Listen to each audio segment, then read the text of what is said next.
Hello friends, today I'll be transforming Claudine Wolf into a fairy. If you enjoyed this video, please give me a like, and if you want to see more, please consider subscribing. Thank you in advance. My Claudine doesn't have arms, but I'm going to deal with that later. She does have this stain on her face which we're going to have to deal with as well. I wasn't sure what to do with her hair initially. I'm going to talk about my influences for this doll later, and at first I considered just replacing the purple in her hair with a different colour, but I think I'd melted some of it when trying to get the head off. So I prepped the doll as usual in the end, and I decided to go with gold hair with pink accents, which I forgot to film. So I just took her face paint off as usual using acetone, then washed her face with soapy water. So there's that stain again. I mixed kind of a pale gold colour to give a couple of coats of acrylic to the scalp of her head. This helps hide any gaps in the reroute. Initially I wasn't planning to do the dress like this, but I'd seen quite a few artists using fake flowers to make dresses for fairies, and I wanted to give it a go, so I grabbed these from Daiso, my favourite shop in the world, and then I'm just taking them apart to have a look at the petals. I wanted to use two different colours of flowers for like some visual interest. I really liked the pale pink one with these like kind of like rotten bits on the petals. Like I kind of like the realism that gave. So after I've taken apart the petals, I decided to cut them into individual petals to deal with more easily, and then I'm placing them onto the doll and trying to figure out my plan for what I want to do with this dress. Once I had a rough idea, I started stitching the petals together, and while I'm doing this I'm trying to find the petals that I think look cute together, and also I'm checking against the doll to make sure that I'm making it long enough and creating the kind of shape that I want.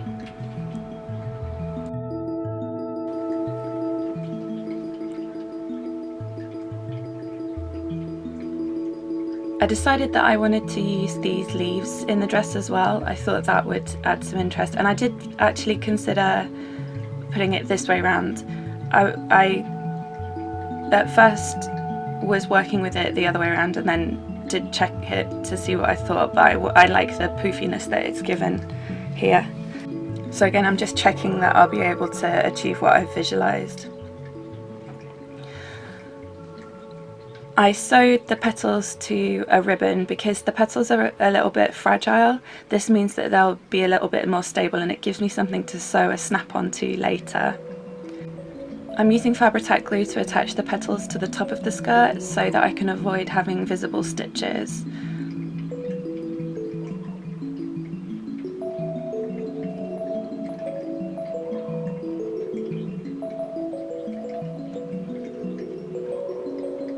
I want the dress to be totally backless because I'll be adding wings to the doll later, and I don't want that to interfere. In the same way as I added the petals, I'm just adding the leaves as well. I decided to pull these petals round to the side of the dress to cover some stitches as well. I also added one leaf at the back of the dress. So moving on to the face up, I need to deal with the stain on her forehead. I've had a doll with this kind of staining before. It was a Draculaura, so because the stain was darker than her skin tone, I tried to bleach it using benzoyl peroxide cream, which you just apply and then leave it under UV light for a little bit, and it did have some fading, but not a lot. So I was worried because this stain is lighter than her skin tone that it would further lighten it or lighten other patches of her skin tone. So I'm just using my pastels and adding it to the blushing layers. I wanted to give this doll like otherworldly super big eyes. I do usually give my dolls pretty huge eyes anyway, but this time I wanted to go even bigger. So I'm overdrawing the face mould I'm making sure to compare my marks with the original face mold, which will hopefully help me to get this even. So this doll was originally part of an Amino collaboration, but I couldn't hit the deadline.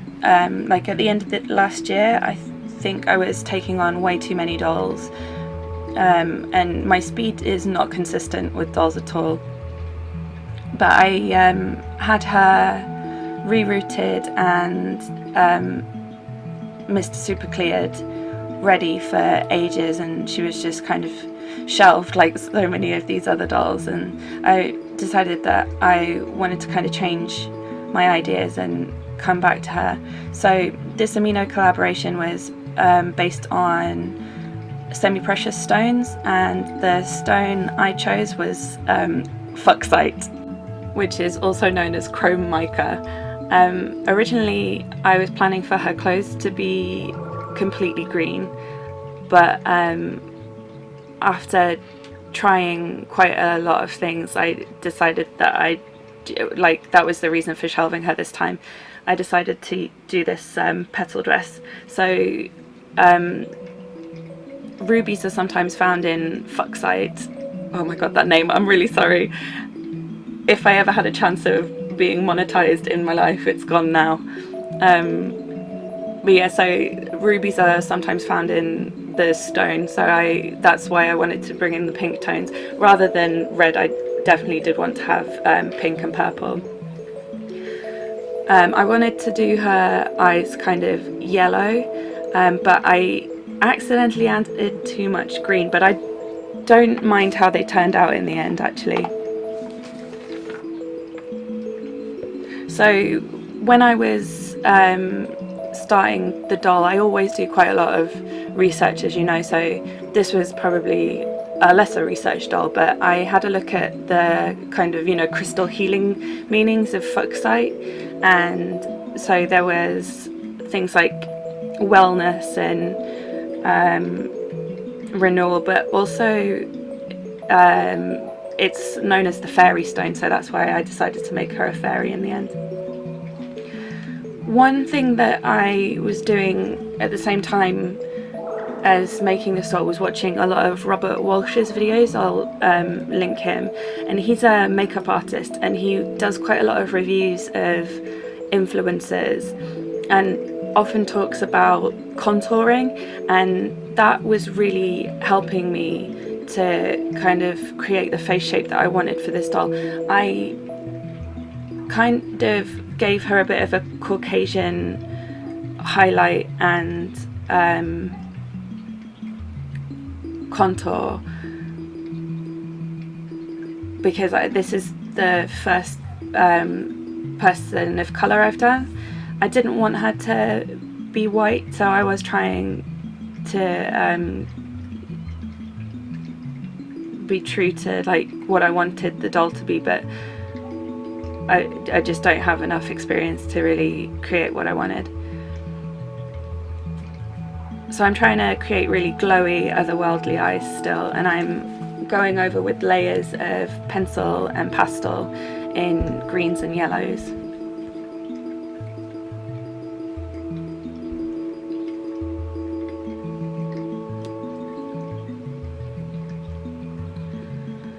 I really wasn't sure about this doll as I was doing it. I had to ask quite a lot of friends for advice, and in the end just leaving her to sit overnight helped. Also, because on this doll I added quite a lot of mica powder to the eyes, and when that happens it totally flattens whatever you've done underneath it until the Mr. Super Clear kind of brings down that shimmer a little bit. And always initially after I've put the mica powder I hate it, but then after a layer of super clear or varnish it comes down and looks a lot better.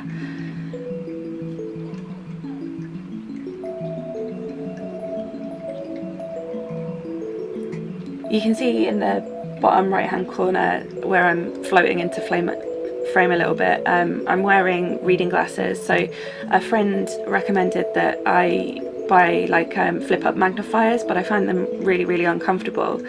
and so they have changeable lenses, but I found that I would only wear the ×3 lenses, so I grabbed these from Daiso again. Nope, wasn't Daiso, Flets, from a 100 yen store. So I always just wear the ×3 reading glasses, and they've made a big difference to my face ups. There was like a huge step there. I find recently that I'm not liking my work very much, and I'm not really sure how to improve on that. Let me know what helps you improve and how you've grown with your face ups. I just feel like I'm really stunted here at the moment. I think I need to highlight lashes, but that kind of intimidates me, so I guess that's something to look at on my next style.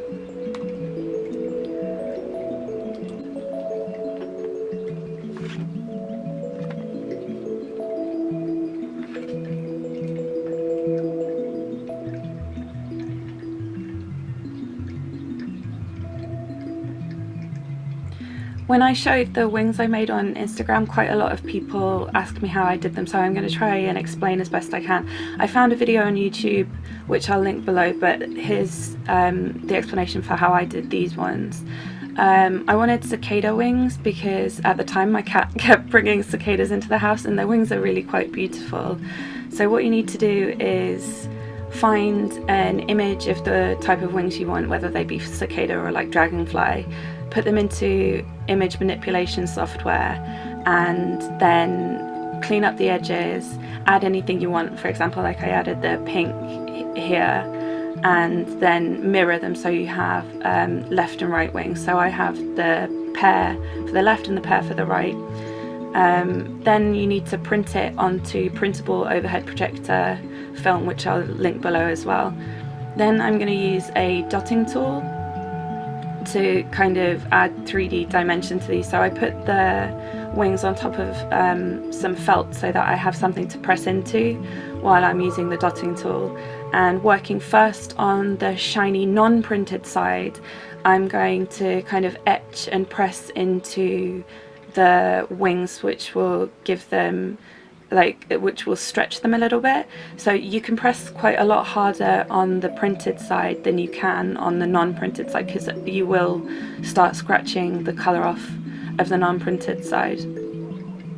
I think if you noticed as well, when I started this section, this is also something I used to do doll glasses as well, so let me know if you want to see how I do doll glasses.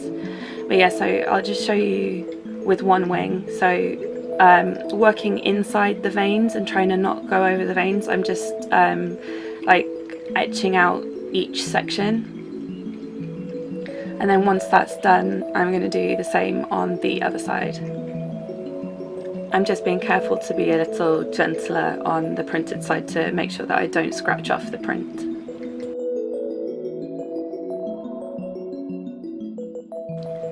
Once I've finished etching, then I'll cut out each of the wings just using a regular pair of scissors. Once they're all cut out, I'm using some reasonably thick steel wire to make kind of the bony part of the wing. I don't know what to call it. So I'm just measuring that up and doing the same for each wing. And then I used 2-part epoxy to stick the wire down, but I think just PVA glue would be fine. I feel like you could stop here and your wings would still be really beautiful, but like to keep going on to make them even more textural and interesting, I used a nail product called Polygel. You could also use like UV resin. Both of these are clear. One of them is more movable than the other, so the one on the right is easier to sculpt. I'm using that to build up kind of the bony part of the wing. It might be better to look at some nail videos if you do want to use this product, but you need to use isopropyl alcohol on a brush to be able to move it around. I don't know if you noticed my fabulous nails in this video, but I'm quite into doing nails as well. So this is a product that I had anyway. So I'm just using my brush to manipulate the product. Once I have the product applied mostly where I want it to, then I'm using my LED lamp to cure it. Polygel cures for 60 seconds in LED or 2 minutes in UV. It's fileable, so it doesn't need to be perfect at this point, just basically where I want it. When I was doing this, I didn't realise that I would need to be making kind of a tutorial, so this is filmed quite badly, but this is more like a builder gel. It's not really a polygel, and I'm just using the spatula end of my brush to kind of drag it along the veins in the wings, and so this will leave a more of a raised texture. So combined with the embossing that we did with the dotting tool, it will make the wings look much more 3D. This is just a close-up of one of the wings so that you can have a little bit of a better look. Again, you can stop here. The next step is optional, but I wanted a little bit more interest in my doll, and because I'm trying to incorporate gold, I decided to mix some gold glitter with the builder gel and then add that to the wings. Polygel needs quite a strong lamp to cure, so I'll link what I use below. I added a gel top coat to make sure that both sides were totally shiny. The printed side of the overhead projector film is matte. You could keep them matte if you wanted. I think that would be quite an interesting texture as well. You could achieve that by using either a matte varnish, Mr. Super Clear, or even like a matte gel top coat. I'm using rubbing alcohol to take the sticky layer off of the polygel. Like quite a lot of nail products, it has a tacky layer, and then I'm just filing down the product to make it a better shape. It was a little bit bumpy because I'm not great at applying it, to be honest. After that, I'm using watercolour paint to add back in that thick bony vein, and then that side got top coated as well. I think they turned out really, really well. I think I can improve, but I'm still really happy with how they turned out. To make her staff, I started out with a disposable chopstick, and I'm just filing down the bottom because I want it to be tapered using my Dremel, and then I also filed where she'll hold it because the chopstick's way too thick at the moment. There's no chance her hand will go around it. Again, I'm using polygel. This time I'm going to create kind of like a gemstone on the top of the chopstick. So I started with some clear, and then I'm adding clear and white polygel, and then teal and clear gel polish, as well as gold glitter. I've just taken the tacky layer off that, and now I'm filing it down because it's kind of the base shape that I want, and then using clear polygel and a brush dampened with isopropyl alcohol, I'm kind of trying to make swirly shapes to make it look more magical, because this is going to be her magical staff. So I've learned from experience that any prop that you give a doll needs to be really, really light. So I'm using the super light paper clay from Daiso to try and cover the staff. I hate working with this stuff. I can't get it to stick to anything. So I struggled for ages, and then remembered that you can mix it with water and it becomes super, super sticky. So when I figured that out, I got a lot faster in my application. I hated how it looked when I started putting the clay mixture on, but just thought I could carve into it later. When it got a little bit drier, I started dragging my sculpting tool through the gooey clay, and it gave it a pretty good texture, which I started feeling more confident about. That section where I'd left no clay for the doll to hold looked really weird and disjointed, so I decided to put some wool into that gooey clay, and then just kind of laid it over to look a bit like a root structure. I lost the footage of me painting the staff. I gave it a coat of dark brown acrylic paint, and then once that was dry, I used a lighter shade of brown, but just picking up the raised parts of the clay and then it went in again with an even lighter brown, doing the same. I'll be blushing Claudine, so I need to sand her. This is a 240 grit nail buffer. Then I give her 2 coats of Mr. Super Clear. I wanted to make her arms a bit of a feature, so I have one Frankenstein arm and then the Laguna Blue arm. The Laguna Blue arm, underneath the paint, they're transparent, and I really like this. This is the same as Spectra arms as well, and I really wanted to make a feature of that. So because the colour is like this bluey green, I thought I could kind of make her arm look also like Fuchsite. So I used my pastels and some watercolour paint to try and like make it look natural and give it some veining, like you see within natural rock formations.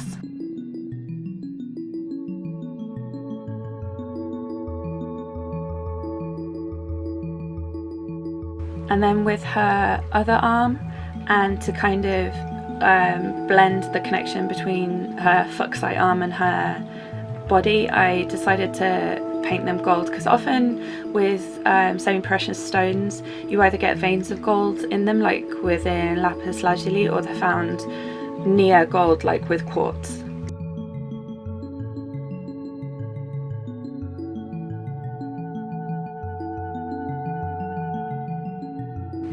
The staff got a particularly good varnish. I think that got 3 coats where I usually do 1, because the clay is very soft and still flexible. I don't want to lose the paint. So that got matte varnish. The gemstone at the top, I did some clear varnish on parts of it but left other bits matte to make it look like it's a raw crystal. Her Fuchsite arm I left matte. Her body is also varnished matte, her face is varnished matte, her lips are glossed, and her gold parts of her arms are gloss varnished.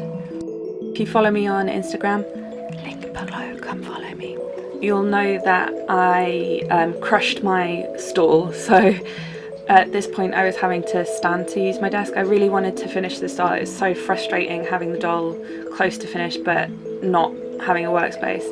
So I wasn't sure really what to do with her hair, and then off camera I decided to put some loose curls in, and to keep her ears visible I put in a half ponytail. Also because Claudine has those holes in her ears and I had just found some jump rings, I just had to give her some little golden earrings, and I love them so much, they're so cute. I really wasn't thinking when I did this. I took the neck peg down because I don't have my hairdryer. I feel like it's safer to do it with a shorter neck peg, but I put the head on before I put the wings on, which is just so silly. So I really struggled when I was getting these wings on. I used Gorilla Glue 5-minute epoxy, and I don't know why it's called 5-minute epoxy because it took about 6 hours to dry. So what even is that?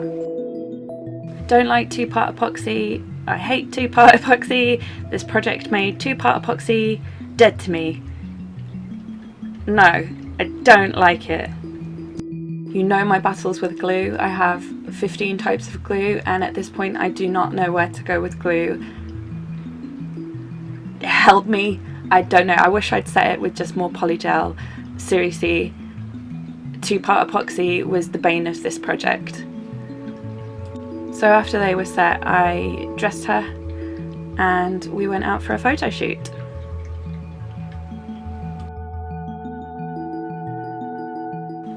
Usually I find taking doll photos really exhausting and like trying to come up with where to put them, but I was really lucky because there's a little play park behind my house, and right now there are some really beautiful flowers in bloom, and she just photoed so nicely. I'm really happy with how the photos came out. So let me know in the comments what you think to my doll. Thank you always for the comments that you leave. It's really awesome getting to talk to you. Please come and follow me on Instagram. I hit 1,000 followers, so I'll be doing a giveaway real soon. Don't forget to subscribe if you want to see more, and if you enjoyed this video or found it helpful, please give me a like. Thank you. Thank you always for watching, and I'll see you in the next one. Bye!